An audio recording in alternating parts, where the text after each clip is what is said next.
పట్టణం పల్లెటూరు అని తేడా లేకుండా తమ అవసరాల కోసం ఆశగా ఎదురు చూస్తున్న వారిని నమ్మించి బురిడి కొట్టించేవారు పెరిగిపోయారు. ఉద్యోగం ఇస్తామని డబ్బులు కాజేసి మోసం చేసేవారిని చూసే ఉంటారు.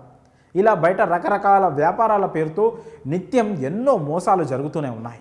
ప్రజలకు వీటి పట్ల ఎంత అవగాహన కల్పిస్తున్నా ఈ వలలో చిక్కుకుంటూనే ఉన్నారు.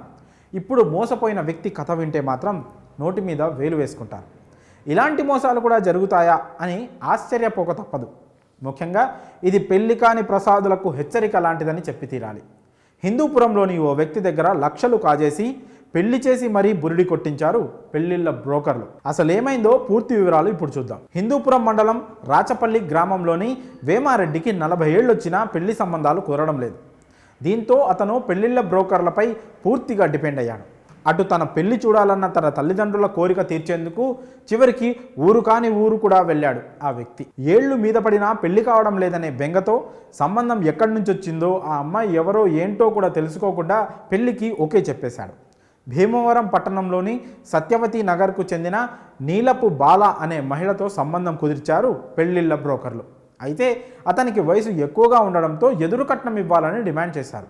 వృద్ధాప్యంలో ఉన్న తల్లిదండ్రుల బాధ చూడలేక వేమారెడ్డి కూడా అందుకు సిద్ధపడ్డాడు. అలా పెళ్లి చూపులకు వెళ్ళిన అతని దగ్గర అప్పటికప్పుడు 4 లక్షల రూపాయలు వసూలు చేశారు.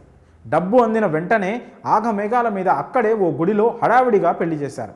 ఇక ఆ తర్వాత వేమారెడ్డి ఆ మహిళను తీసుకొని తన ఊరికి వెళ్ళిపోయాడు.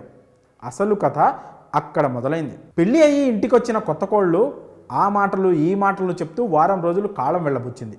ఓ వారం తర్వాత తన తల్లిదండ్రులకు ఆరోగ్యం బాలేదని ఉన్న పలంగా భీమవరం వెళ్లాలని పట్టుపట్టింది. కానీ పెళ్లికి ముందు మాత్రం తనకు ఎవరూ లేరని వాపోయిందంట ఆ మహిళ.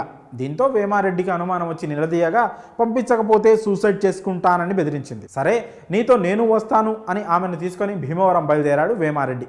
తీరా స్టేషన్కు వెళ్ళిన తర్వాత మరో కొత్త డ్రామా స్టార్ట్ చేసింది. నాతో రావద్దని గోల చేసి అతని నుంచి పారిపోయింది.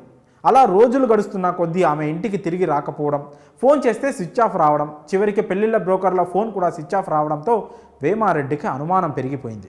దీంతో అతను భీమవరం వెళ్ళి ఆరా తీయగా అసలు గుట్టు బయటపడింది. తనకు జరిగింది ఉత్తిత్తి పెళ్ళని, తాను మోసపోయానని తెలుసుకున్నాడు. తనకు జరిగిన అన్యాయంపై బాధితుడు హిందూపురం రూరల్ పోలీస్ స్టేషన్లో కంప్లైంట్ చేశాడు. పెళ్లి కాని ప్రసాదులుగా ఉన్నా పర్లేదు, కానీ ఇలా పెళ్లిళ్ళ బ్రోకర్ల ఉచ్చులో పడొద్దంటూ వాపోయాడు వేమారెడ్డి. మరి ఈ విషయంపై మీ అభిప్రాయాలను కామెంట్స్ రూపంలో తెలియజేయండి.